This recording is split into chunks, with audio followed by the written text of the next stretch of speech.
Good morning student. कल हमने किया था, नया चैप्टर शुरू किया था हमने परमुटेशन एंड कॉम्बिनेशन, जिसमें कल हमने पढ़ा था फंडामेंटल प्रिंसिपल ऑफ काउंटिंग, जिसमें हमने दो प्रिंसिपल पढ़े थे। फर्स्ट प्रिंसिपल था fundamental principle of multiplication and second is fundamental principle of addition. आज हम अपना टॉपिक शुरू कर रहे हैं परमुटेशन। सबसे पहले what is permutation? Permutation means arrangement. Generally हम परमुटेशन को किससे रिप्रेजेंट करते हैं? अरेंजमेंट से। Each of the arrangements which can be made by taking some or all of a number of things is called a permutation. तो जो भी आपके पास नंबर ऑफ थिंग्स हैं, उनमें से कुछ को लेके या सभी को लेके जो हम अरेंजमेंट करते हैं, उनका हम क्या बोलते हैं? परमुटेशन। जैसे for example, if there are 3 objects, मान लिए 3 ऑब्जेक्ट्स हैं आपके पास ए बी सी, उनमें से किन्हीं दो को आपने क्या करना है? अरेंज। एक टाइम पर किन्हीं दो को अरेंज करना है। तो ए बी सी में से पहले ए बी को मैंने चूज़ किया, तो ए बी की अरेंजमेंट क्या होगी? एक अरेंजमेंट होगी ए फर्स्ट बी सेकंड या बी फर्स्ट ए सेकंड। फिर मैंने ये ए बी सी हैं आपके पास, फिर मैंने बी सी को चूज़ किया तो बी सी एक अरेंजमेंट अलग है और सी भी एक अरेंजमेंट अलग है। फिर मैंने ए सी को चूज़ किया तो ए सी अरेंजमेंट अलग होगी और उसके कॉरस्पॉन्डिंग सी ए एक अरेंजमेंट अलग होगी।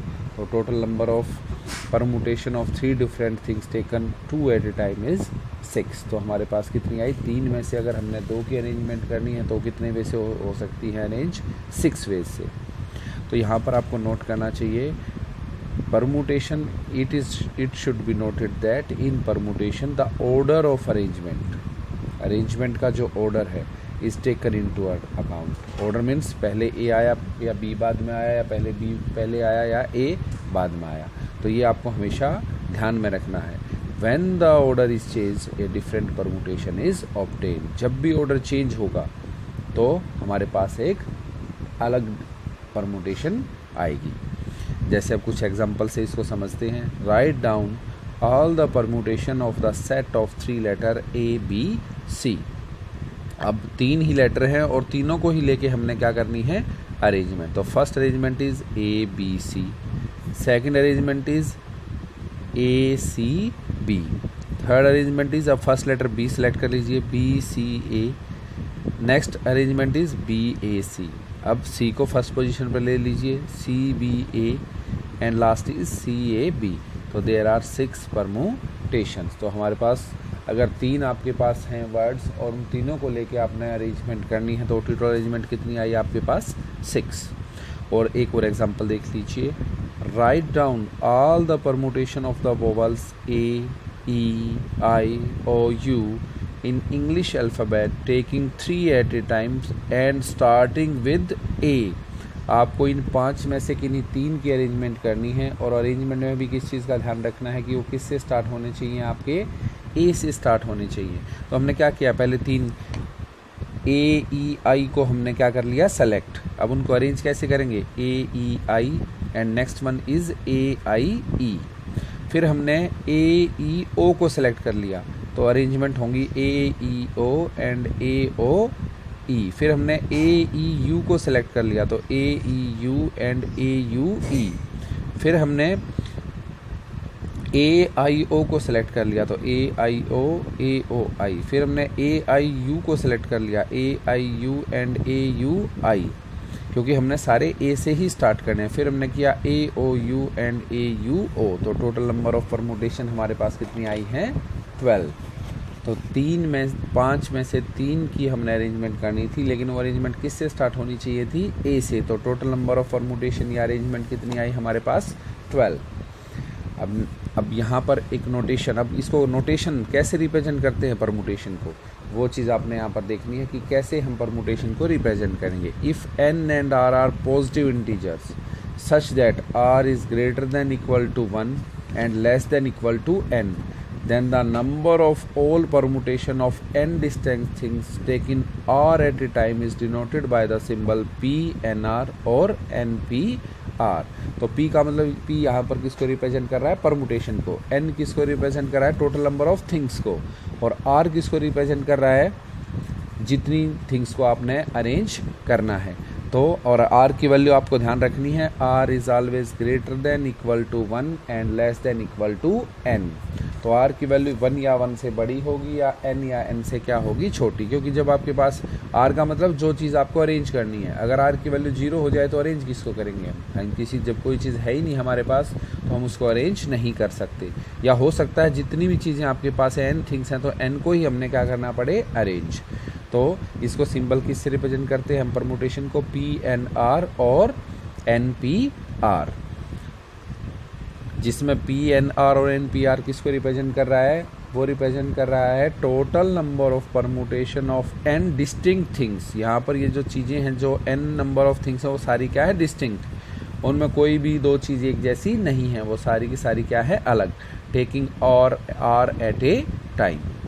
अब जो थ्योरम 1 है, हमने इसके रिजल्ट है, इसके रिजल्ट की ज़रूरत है, बस हमने इसके प्रूफ की ज़रूरत नहीं है। थ्योरम 1 क्या कहती है, let r and n be positive integer such that r is greater than equal to 1 and less than equal to n, then the number of all permutation of n distinct things taking r at a time is given by. तो n different things है आपके पास, उनमें से r को आपने arrange करना है, तो PNR की या NPR की वैल्यू क्या होगी, n into n minus 1 into n minus 2 and up to सोन n माइनस में r माइनस 1। तो लास्ट की जो टर्म आएगी वो क्या आएगी, जितनी चीज़ें आपको अरेंज करनी है उसमें से एक कम करके n में से आपको क्या कर देना है, माइनस। तो हमारे पास क्या आ जाएंगी, ये टोटल नंबर ऑफ परमुटेशन को हम इससे भी रिप्रेजेंट कर सकते हैं। अब जो थ्योरम 2 है वो क्या कहती है, थ्योरम 2 कहती है, इसका फार्मूला थ्योरम 2 ने हमें बता दिया कि PNR या NPR का फार्मूला आपके पास क्या होता है, जो आपको ध्यान रखना है, NPR का फार्मूला होगा n factorial by n minus r factorial. इसी फार्मूले का यूज़ हम डायरेक्टली करेंगे। एंड थर्ड जो थ्योरम है वो क्या कहती है, the number of all permutations of n distinct things taking all at a time is n factorial. n ही चीज़ें हैं और n ही चीज़ों को आपने अरेंज करना है, मीन्स आपने PNN निकालना है या क्या निकालना है आपने, NPN। तो NPN की वैल्यू क्या होगी, n फैक्टोरियल। मान लीजिए आपको 5 चीज़ों को अरेंज करना है और 5 ही चीज़ें गिवन है, तो 5P5 की वैल्यू क्या होगी, 5 फैक्टोरियल। 4P4 की वैल्यू क्या होगी आपके पास, 4 फैक्टोरियल।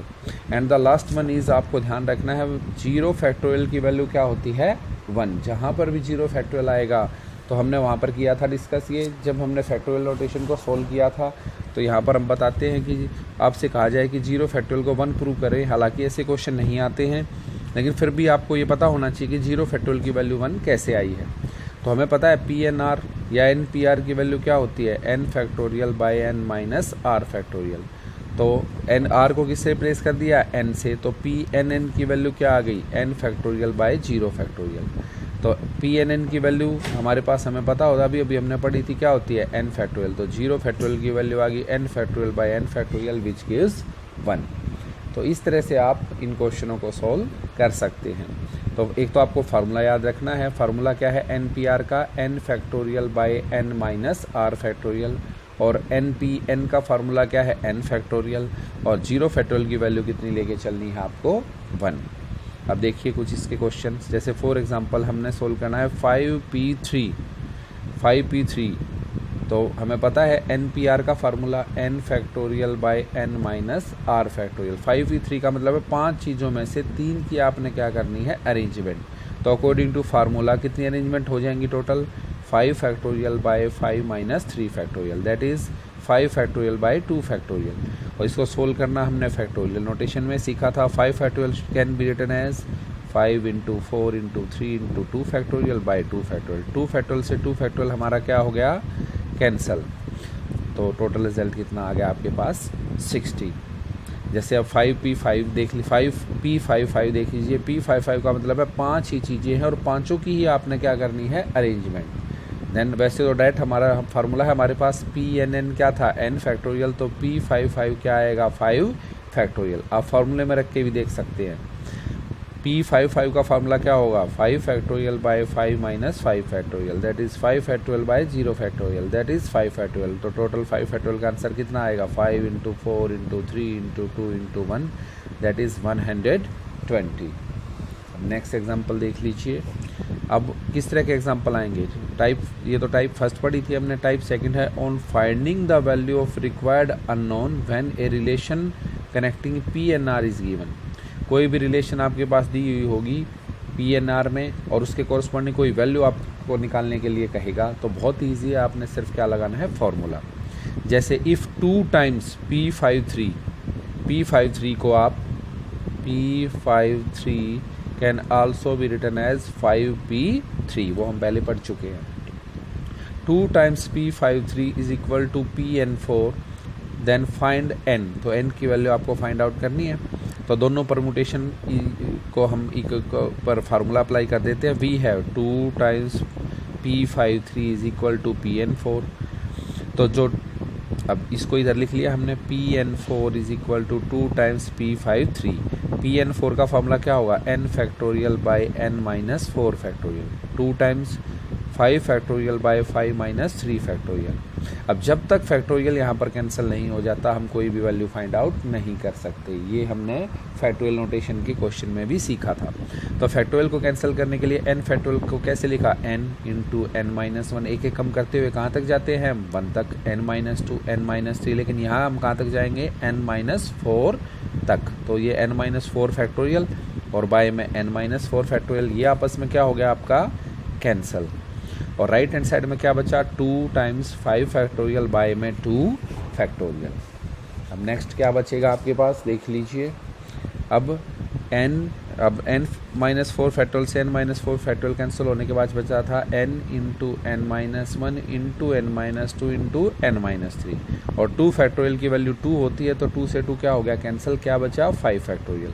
तो n into n minus 1 into n minus 2 into n minus 3। अगर आप इसको सोल्व करने लग जाएंगे तो ये सोल्व नहीं होगा, क्योंकि यहाँ पर n की पावर कितनी आएंगी, 4, बहुत बड़ा क्वेश्चन हो जाएगा। इसलिए इसको अरेंज करते हैं। 5 फैक्टोरियल को क्या अरेंज किया हमने, 5 into 4 into 3 into 2 into 1, left hand side as it is, 5 as it is, 4 को can be written as 5 into 1, 5 minus 1, 3 can be written as 5 minus 2, 2 can be written as 5 minus 3।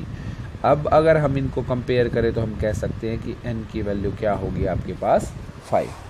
तो इस तरह से हम क्वेश्चन को solve कर सकते हैं। Let us take a example from NCERT। अब NCERT का में से एक एग्जाम्पल देख लीजिए। If P5R is equal to 2 times P6R minus 1, then find the value of R। P5R मैंने ये हम पहले बता ही चुके हैं। P5R can also be written as 5PR, P6R minus 1 can be written as 6PR minus 1। तो नोटेशन तो आप दोनों में से कोई भी यूज़ कर सकते हैं। अब लेके चले, वी हैव क्या गिवन है, P5R is equal to 2 times P6R minus 1। P5R पे फॉर्मूला लगाया किसका, NPR का, या PNR भी कह सकते हैं या NPR भी कह सकते हैं, दोनों सेम ही बात है, नोटेशन है। Is this can be written as n factorial by n minus r factorial. तो 5 factorial by 5 minus r factorial, 2 times 6 factorial by 6 minus r minus 1 factorial, which gives 5 factorial by 5 minus 4 factorial, 2 into 6 factorial can be written as 6 into 5 factorial, क्योंकि 5 factorial से 5 factorial अब हमारा क्या हो जाएगा, cancel. And जब bracket को open किया तो 6 और 1 कितने हो गए, 7, और माइनस का r फैक्टोरियल। तो 5 factorial by 5 minus r factorial, 12 into 5 factorial. फिर हमें पता है जब तक फैक्टोरियल यहाँ से नहीं जाएगा तब तक हम कोई भी वैल्यू फाइंड आउट नहीं कर पाएंगे। तो उसके लिए हम बड़ी फैक्टोरियल वैल्यू को छोटी में चेंज करेंगे। तो बड़ा कौन सा है, एक तो 7 में से r आपके कम हो रही है और एक 5 में से r, तो बड़ा फैक्टोरियल कौन सा है, 7 माइनस r। तो हमें पता है फैक्टोरियल नोटेशन को कैसे सोल्व करते हैं, उसमें से एक कम करते हुए जाते हैं। 7 माइनस 4 में से एक कम करोगे क्या बचेगा, 6 minus 4, 6 minus r, 6 minus r में से एक कम करोगे तो क्या बचेगा, 5 माइनस r। तो इसको हम कहाँ तक ले गए, 7 minus r into 6 minus r into 5 minus r factorial. 5 minus r factorial से 5 minus r factorial cancel, 5 factorial से 5 फैक्टोरियल कैंसिल। तो इधर बचा आपका 1, यहाँ पर बचा 12, यहाँ पर बचा 7 minus r into 6 minus r। क्या कर दिया, क्रॉस मल्टीप्लाई। क्रॉस मल्टीप्लाई करके अब आर में क्वाड्रेटिक इक्वेशन की हेल्प से भी आप वैल्यू निकाल सकते हैं। क्वाड्रेटिक इक्वेशन से जब आप निकालेंगे तो आर की वैल्यू अगर नेगेटिव आए या जीरो आए तो उसको हम नेगलेक्ट कर देंगे, क्योंकि हमने पहले ही पढ़ा था r is greater than equal to 1 and less than n। क्यों? क्योंकि आर क्या है, हमने जिन चीज़ों की अरेंजमेंट करनी है, तो नेगेटिव चीज़ें हैं तो उनकी तो अरेंजमेंट हो नहीं सकती। नेगेटिव मतलब कोई चीज़ नेगेटिव तो हो ही नहीं सकती, और कोई चीज़ है ही नहीं मतलब आर की वैल्यू जीरो है तो उसकी भी अरेंजमेंट हमारी नहीं हो सकती।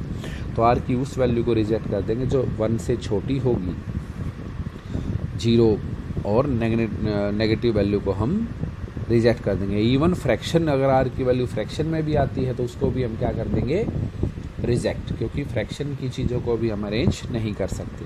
तो 7 - 2 × 6 - r को आप इस तरह से सोल्व कर सकते हैं। 12 कैन बी रिटन एज 4 × 3। तो अगर हम कंपेयर करें इसको तो यहाँ से 7 - r इज़ इक्वल टू क्या आ गया आपके पास 4, यहाँ पर r आएगा आपका 7 - r × 6, तो 7 - r 4 के इक्वल है, 6 - r 3 के इक्वल है। तो आप इसको क्वाड्रेटिक इक्वेशन की हेल्प से भी सॉल्व कर सकते हैं, जो आप इजीली आपको आता है सॉल्व करना। Let us take one more example. If 10 PR is equal to 5040, find the value of r। बहुत ईजी है बेटा, लेफ्ट हैंड साइड पे फॉर्मूला लगाया n factorial by n - r factorial. इसको हमने सोल्व कर लिया 504 × 10। ऐसा किस लिए किया, ताकि ईजिली हम इसको सोल्व कर पाएँ, क्योंकि ऊपर क्या है आपके पास 10 फैक्टोरियल। तो इसको भी हमने क्या किया, 504 को अगर हम लिख के देखना चाहें तो इसको लिखा जा सकता है 10 × 9 × 8 × 7, तो विच गिव्स 504। दिस गिव्स 504 और मल्टीप्लाइड बाय 10 गिव्स 5040, और ये हमारा क्या बन गया। अब इसको हमने 10 फैक्टोरियल में चेंज करना है, ताकि फैक्टोरियल से फैक्टोरियल हमारा क्या हो जाए, कैंसिल। तो उसके लिए क्या किया, 10 × 9 × 8 × 7 × 6 फैक्टोरियल से मल्टीप्लाई कर दिया और 6 फैक्टोरियल से क्या कर दिया, डिवाइड। तो ये टोटल ऊपर क्या बन गया, 10 फैक्टोरियल, नीचे क्या आ गया, 6 फैक्टोरियल। 10 फैक्टोरियल से 10 फैक्टोरियल क्या हो गया, कैंसिल। कंपेयर किया तो 10 - 4 factorial is equal to 6 factorial. तो अगर a factorial is equal to b factorial है तो a इज इक्वल टू क्या हो गया, b। तो 10 - r gives 6 which gives r is equal to 4। तो इस तरह से हम क्वेश्चन को सॉल्व कर सकते हैं। Let us take one more example. एक और एग्जांपल देख लीजिए जिसमें आपकी रेशियो दे रखी है। एग्जांपल है आपके पास, if 56 PR + 6 ratio 54 PR + 3 is equal to 30,800 ratio 1, find the value of r। तो बहुत इजी है, रेशियो का मतलब होता है डिवीज़न। आप रेशियो में भी लेके चल सकते हैं, डिवीज़न में भी लेके चल सकते हैं। अब रेशियो थी, इस पे फॉर्मूला लगाया n factorial by n - r factorial, n factorial by n - r factorial, और रेशियो का मतलब यहाँ पर क्या कर दिया, डिवीज़न। अब इसका फॉर्मूला ये क्या बचा, 56 फैक्टोरियल, 56 में से 6 गए 50 - r फैक्टोरियल, 54 में से 3 गए 51 - r factorial is equal to 30,800 ratio 1। Next 56/50 - r factorial. अब रेशियो का मतलब होता है डिवीज़न। डिवीज़न को हटाने के लिए इसने क्या किया, मल्टीप्लाई करने के लिए क्या करेंगे, डिवीज़न है तो मल्टीप्लाई कर दिया, तो न्यूमरेटर है वो डिनोमिनेटर बन जाएगा, जो डिनोमिनेटर है वो न्यूमरेटर। तो आप ये यहाँ पर ऐसे देख सकते हैं, आपके पास था a/b रेशियो c/d। इसका मतलब था a/b रेशियो का मतलब डिवाइडेड बाय c/d, तो इसको इसने लिख दिया a/b मल्टीप्लाइड बाय d/c। तो इस तरह से किया गया है। अब हमें पता है जब तक फैक्टोरियल यहाँ से ख़त्म नहीं होगा कोई वैल्यू हम फाइंड आउट नहीं कर सकते। तो बड़े फैक्टोरियल को छोटे फैक्टोरियल में रिलीज़ करेंगे तो 56 factorial can be written as 56 × 55 × 54 factorial, और यहाँ पर 54 फैक्टोरियल, ये दोनों आपस में क्या हो जाएंगे, कैंसल। 51 बड़ा है, 51 - r 50 - r से बड़ा है, तो इसको रिलीज़ किया 51 - r × 50 - r फैक्टोरियल, और यहाँ पर है 50 - r फैक्टोरियल, दोनों क्या हो गए, कैंसल। ऊपर से बचा 56 × 55 × 51 - r इज इक्वल टू 30800। तो यहाँ से 51 - r इज इक्वल टू क्या आ गया आपके पास 10। जैसे पिछले क्वेश्चन में हमने किया था वैसे ही इसको रिलीज़ कर दिया। यहाँ पर देखो लेफ्ट हैंड साइड थी 56 × 55 × 51 - r, और 30800 को जब हमने रिलीज़ किया तो इसकी वैल्यू आई 56 इंटू 55 और इंटू में क्या आ गया आपके पास 10। तो 56 से 56 कैंसल, 55 से 55 कैंसल, तो 51 minus r is equal to क्या आ गया आपका 10। तो आर की वैल्यू कितनी आ गई आपके पास 41। तो इस तरह से आज आपने ये क्वेश्चन सोल्व करके देखनी है। जैसे एक लास्ट एग्जांपल और देख लीजिए, रेशियो का ही है। If 22 PR + 1 ratio 20 PR + 2 is equal to 11 ratio 52 find r. वही जो दे रखा था हमारे पास, फॉर्मा लगाया n factorial by n minus r factorial, direct लिख दिया। 22 में से 1 करोगे तो 21 माइनस आर फैक्टोरियल, 20 में से 2 सब्ट्रैक्ट करोगे तो 18 माइनस आर फैक्टोरियल, 11 रेशियो 52। फिर वही रेशियो मतलब डिवीज़न मल्टीप्लाई लगाओगे तो न्यूमरेटर डिनोमिनेटर बन जाएगा, डिनोमिनेटर न्यूमरेटर। फिर इसको रिलीज़ करेंगे तो बड़े फैक्टोरियल को रिलीज़ करेंगे 22 इंटू 21 इंटू 20 फैक्टोरियल, और नीचे 20 फैक्टोरियल। यहाँ ये बड़ा है ये छोटा है, तो 21 माइनस आर 1 कम करेंगे, 20 माइनस आर 1 कम करेंगे, 19 माइनस आर 1 कम करेंगे, 18 माइनस आर फैक्टोरियल। तो ये सारे फैक्टोरियल नोटेशन जो है वो आपस में क्या हो गई, कैंसिल। हमारे पास बचा 22 into 21, 21 minus r, 20 minus r, 19 minus r is equal to 11/52। अब इसको चाहें तो आप क्रॉस मल्टीप्लाई करके भी सोल्व कर सकते हैं। इस तरह से हमारा इजी हो जाएगा। क्या बचा, हमने क्या कर दिया, इसको क्रॉस मल्टीप्लाई, 11 2 जा क्या हो गया हमारे पास 22। तो क्या बचा 21 minus r, 20 minus r, 19 minus r इधर गया, 1 से मल्टीप्लाई हुआ सेम रिजल्ट, तो 22 इधर मल्टीप्लाई हुआ तो 2 into 21 into 52, 20 minus 1 minus r, 20 minus r, 90 minus r. तो इसको भी इसी तरह से रिलीज़ करेंगे, तो इसको लिख दिया 2 इंटू 21 के फैक्टर 3 इंटू 7, 52 के फैक्टर 4 इंटू 13। अभी आ गया 12 इंटू 13 इंटू 14। इसको इसी तरह से अरेंज किया तो 12 can be written as 21 minus 7, 13 can be written as 20 minus 7, 14 can be written as 19 minus 7, 21 14 can be written as 21 minus 7, 13 can be written as 20 minus 7 and 12 can be written as 19 minus 7। तो r की value अगर इसको compare करें तो r की value आपके पास क्या आ गई 7। तो इस तरह से आप ये क्वेश्चन आज आपने सॉल्व करने हैं। Thank you.